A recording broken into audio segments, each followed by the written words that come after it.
Friends, আসসালামু আলাইকুম। আমি এসেছি চাঁদ মিয়া শিকদারের আমবাগানে। গোপালগঞ্জ জেলার পাচুরিয়া গ্রামে এই বিখ্যাত বাগানটি অবস্থিত। দেখেন কত বড়। ওই যে দূরে দেখছেন, ওগুলো কিন্তু এই আমবাগানেরই অংশ। এখানে কয়েক প্রজাতির আম পাওয়া যায়, তবে তার মধ্যে আম্রপালিটা বেশি। আচ্ছা ফ্রেন্ডস, বলতে পারবেন আম্রপালি নামকরণটা কিভাবে হয়েছে, কি তার ইতিহাস? যদি জানেন প্লিজ কমেন্টে লিখে যাবেন। ফ্রেন্ডস, এবার আপনাদেরকে নিয়ে আসলাম সবুজের সমারোহে। ঠিক আমবাগানের পাশেই অবস্থিত এই বিশাল সবুজের সমারোহ।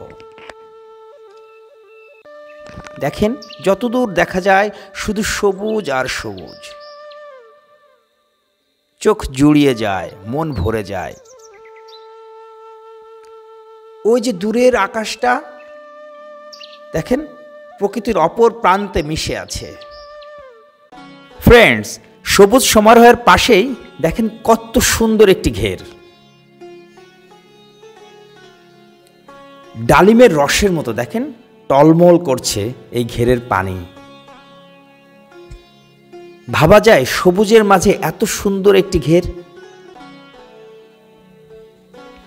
ঘেরটি সংস্কারের কাজ চলছে। এই ঘেরটিও চাঁদ মিয়া শিকদারদের। বিশাল এই ঘের। ইচ্ছা করছে ঝাঁপিয়ে পড়ি পানির মধ্যে। এখানে মৎস্য চাষ করা হবে। আচ্ছা ফ্রেন্ডস, বলেন তো পৃথিবীর সবচেয়ে বেশি মৎস্যজীবী কোন দেশের মানুষ? যদি জানা থাকে প্লিজ কমেন্টে জানাবেন।